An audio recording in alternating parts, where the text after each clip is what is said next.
بے اعتدالیاں رمضان کی ظاہر ہے اس پہ ہم گفتگو کر رہے ہیں، تو اس کا ایک مظاہرہ ہمیں بعض اوقات کام کاج کے دوران بھی نظر آتا ہے کہ بعض اوقات تو یوں محسوس ہوتا ہے کہ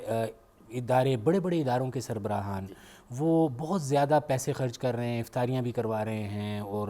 خیر کا کام بھی بہت کر رہے ہیں رمضان میں، لیکن خود ان کا ماتحت جو عملہ ہے ان کو کسی قسم کی سہولت کا احساس نہیں ہو رہا۔ اور بعض اوقات اس کے بالکل برعکس بھی ہوتا ہے کہ حکومت نے اعلان کر دیا کہ جی ہم نے گھنٹے تخفیف کر دی ان میں کام کاج میں،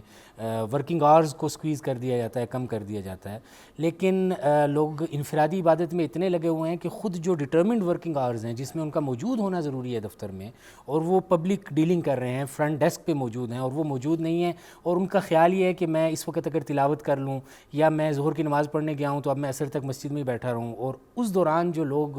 پریشان ہوتے ہیں، تو اس حوالے سے اعتدال کی کیا صورت ہوگی؟ ماشاءاللہ، آپ کا سوال بہت اعلیٰ ہے۔ اگر میں یہ کہوں تو بے جانی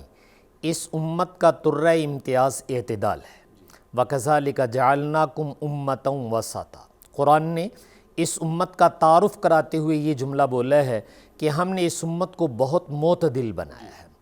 اور اعتدال ہماری شریعت کا سب سے سنہری باب ہے۔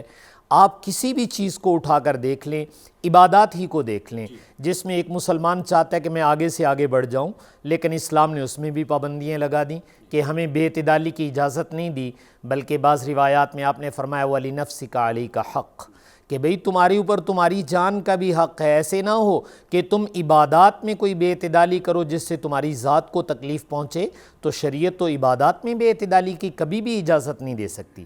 رمضان اور اعتدال پسندی،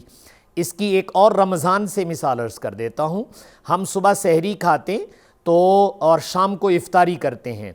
اعتدال یہ ہے کہ صبح سحری کھانی چاہیے، اس کو چھوڑنے کی اجازت نہیں دی گئی، بلکہ یہ کہا گیا ہے کہ اس وقت جو لوگ سحری کھا رہے ہیں ان اللہ و ملائکتہ یصلون علی المتصحرین،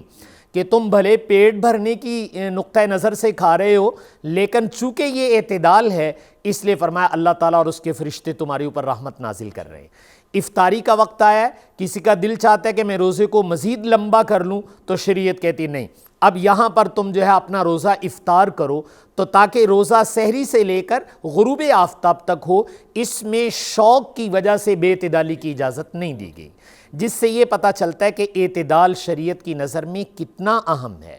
اس وقت چونکہ آپ کے دو سوال تھے، ایک سوال ہے ادارے کے آنر کی طرف سے اور ایک سوال ہے ملازم کی طرف سے۔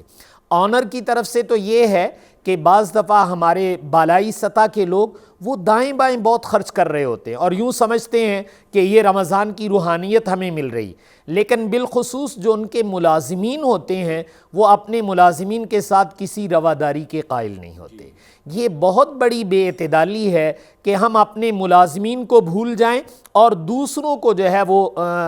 جو ہے ان پر خرچ کرنا شروع کر دیں۔ اسلام یہ نہیں چاہتا۔ اسلام کہتا ہے سب سے پہلے جو آپ کے متعلقین ہیں، چاہے وہ ملازم ہونے کے ناطے سے، رشتہ دار ہونے کے ناطے سے، پہلا حق ان کا ہے، دوسرے لوگوں کا دوسرے نمبر پر ہے۔ اس لیے جتنے آنر ہیں یا اداروں کے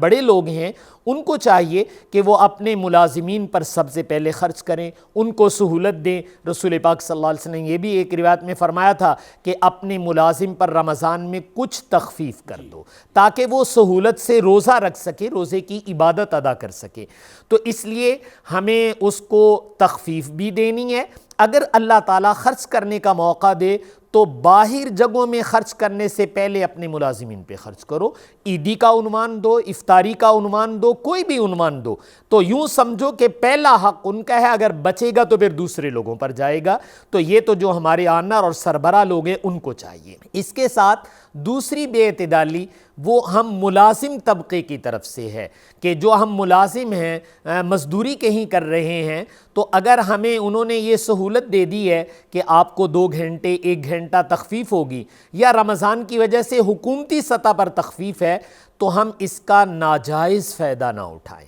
ناجائز فائدہ وہ 2 طرح سے یاد رکھیے گا۔ ایک یہ کہ اس بہانے سے اس کو بہانہ بنا کر انہوں نے تو 1 گھنٹہ دیا تھا، ہم 1 گھنٹے سے بڑھا کر 2 نہیں 3 بنا لیں، یہ ناجائز فائدہ اٹھانا ہے۔ اور ایک اس سے بھی خطرناک چیز ہے جو آپ نے سوال میں اٹھائی، اور وہ شیطان کی طرف سے نفسانیت ہوتی ہے، وہ یہ کہ جس کو میں نے عرض کیا تھا کہ بے اعتدالی اسلام میں نہیں ہے۔ آپ ساری رات جو ہے وہ نوافل پڑھ رہے ہیں، تلاوت کر رہے ہیں، اور صبح کو یقیناً آپ کو نیند آئے گی، آپ اپنے فرائض منصبی نہیں ادا کر سکتے۔ تو نفلی عبادت کے ذریعے سے اگر آپ کے فرائض منصبی متاثر ہوتے ہیں تو یاد رکھیے گا شریعت کبھی اس کی اجازت نہیں دیتی۔ آپ کو اپنے فرائض منصبی پورے کرنے، نفلی عبادت کو بھلے آپ آگے پیچھے کر لیں، کم کر لیں، تھوڑا کر لیں، لیکن یہ بے اعتدالی اگر آپ نے کی کہ صبح کو آپ آفس میں نہیں ہیں، اپنی ڈیوٹی پر نہیں ہیں، جو لوگ بیچارے آ رہے ہیں وہ آ کر آپ کا انتظار کر رہے ہیں،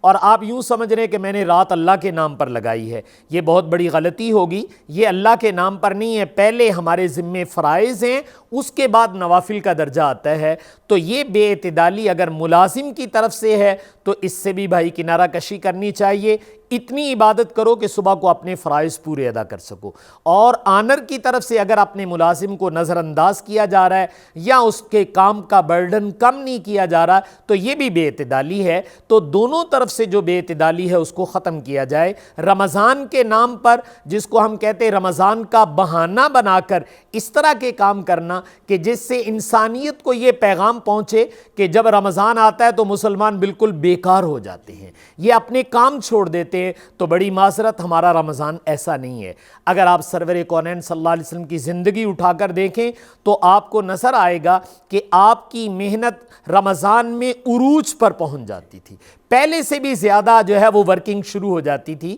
تو اس لیے ہمیں رمضان کو بہانہ نہیں بنانا ہے کہ ہم جو ہے وہ لوگوں کو پریشان کریں، بلکہ رمضان میں اللہ اللہ بھی کرنی ہے، اور اس کے ساتھ ساتھ جو ہے جو ہمارے فرائض ہیں ان کو پورا کرنا بھی بہت ضروری ہے، وگرنہ یہ بہت بڑی بے اعتدالی ہوگی جو دین کے نام پر بے دینی بن جائے گی۔ اس سے اللہ تعالیٰ میری اور آپ کی حفاظت فرمائے۔